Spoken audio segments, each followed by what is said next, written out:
Huh.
So you can see everything I do doesn't work out brilliantly. There we go, it's not focusing. So I was trying to just cut through that base with the router bit. This is my bearing bit, so I hope I didn't toast it. Apparently whatever this nylon, I made a nylon bushing here, whatever this nylon's made out of, I don't know why this isn't, there we go. Is not liking that. I guess it made too much friction as it was cutting and just melted it. So see if we can salvage it. Alright, try again. Got everything cleaned out, got the hole enlarged with the regular drill bit. That was the mistake, was just trying to punch through without having a bigger hole for clearance. But we'll see.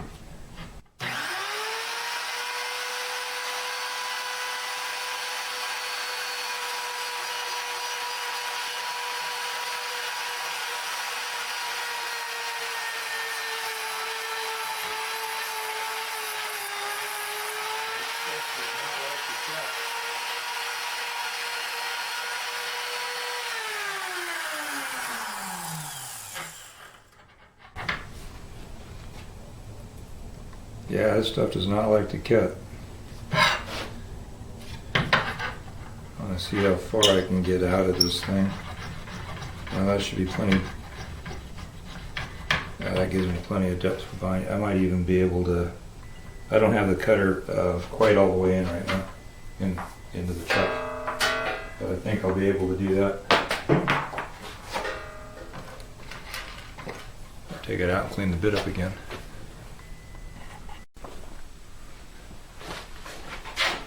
Alright folks, so just wanted to kind of do a quick catch up here.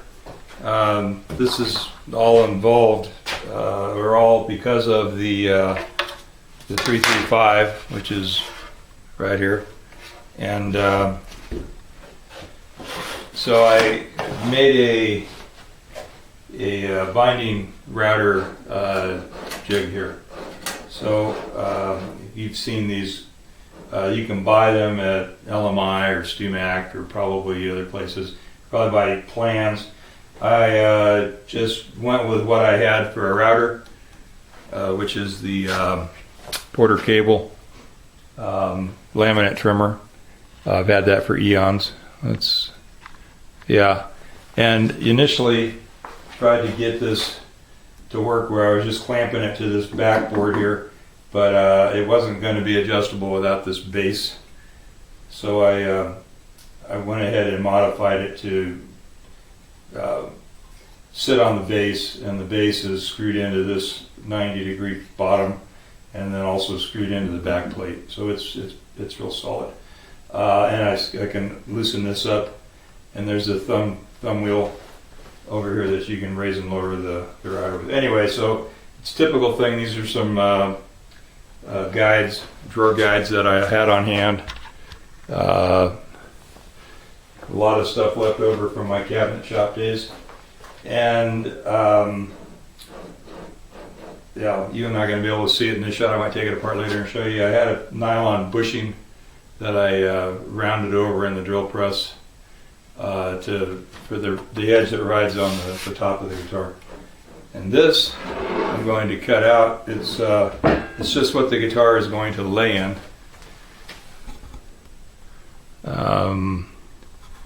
Let's see here. The guitar is just because a 335 style guitar is parallel sides all the way around, right? So you don't have to have a sled that's adjustable as far as being able to raise or lower the thing, you know, on corner posts. So I'm just going to create a hole that's just a 1/2 inch inside of the shape of the body, and then the guitar will just lay in there. And I'll just put some of the little rubber grippy pad in there just to keep it solid, and then I can just push this around. I got some little slippy feet to put under this if need be. I don't think that's going to be necessary. I'm just going to wax my table and wax the board. So anyway, that's what I'm doing, and I'm just going to jigsaw this out because I can. So that's what we're doing. And I traced the inside. I think you can see the lines, sorta. Anyway, I traced the inside, and then I added about a 1/2 inch to the inside of that line, and that's what's going to be our deal here. So here we go.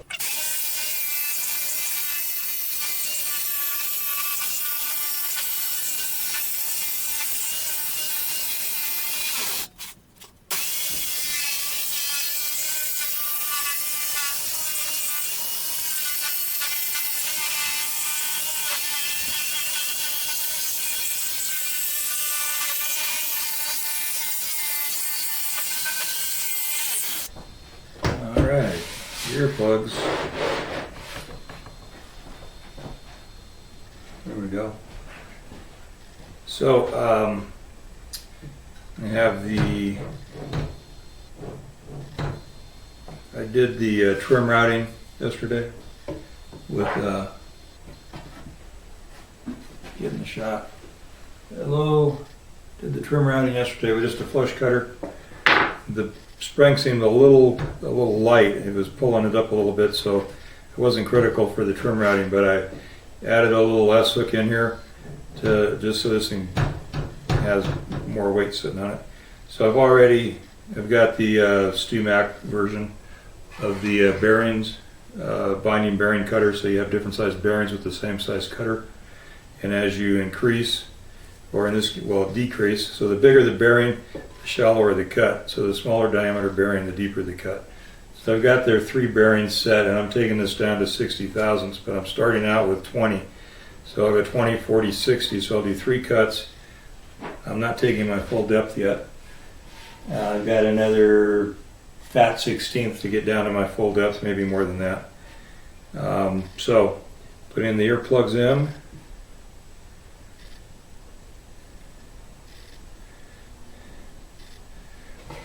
And so I've done from here to here, and I'm climb cutting. I went around from here. So basically I've done all my regular cuts, and then I climb cut into here. I'm going to be climb cutting this one.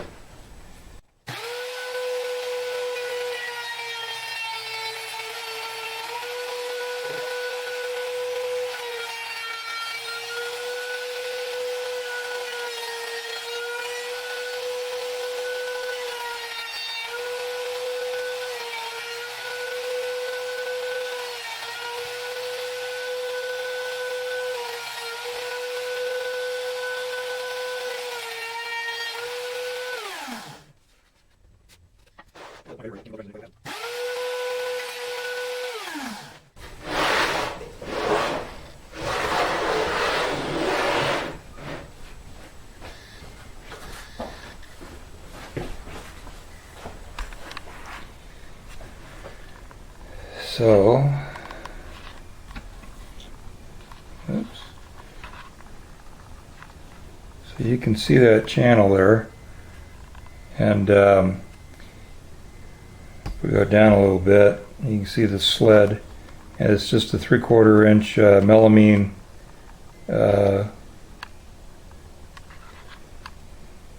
board with some stops just to keep it from moving around. The got little pieces of grip taped down, and then it's cut out. I saw you showed you that earlier. Take my earplugs out so I can tell if I'm screaming. The idea is that it should sit there parallel, and I measured it, and it measures really pretty good. But as I get closer, I'll be able to tell if it's really doing what I want. The fuzz isn't going to matter, but I don't want to, I want to come down to the rim and stop at the rim. I don't want to be cutting into the rim if I can help it. And I can help it. I'll just be watching what I do. So I'm going to flip it over now, do the other side with this bearing. Then I'll change the bearing out, and then I'll do both sides and get closer to my final depth. And then on the last one, now when I do my second size, that will tell me if I'm, how good I am parallel to my rim. And if I'm not good enough, then I'll try to make some adjustments, take a little shim under, an edge here or there to make up the difference. So I'm going to check it now just to make sure that I'm close. And then once I change my other to the second bearing, which takes a little deeper cut, a little thicker cut, and then I'll set the router deeper also to get closer to my rim. All right, so I'm going to flip things around and go again. This device is working pretty good. I'm pleased.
Okay, so I'm going to change the cutter.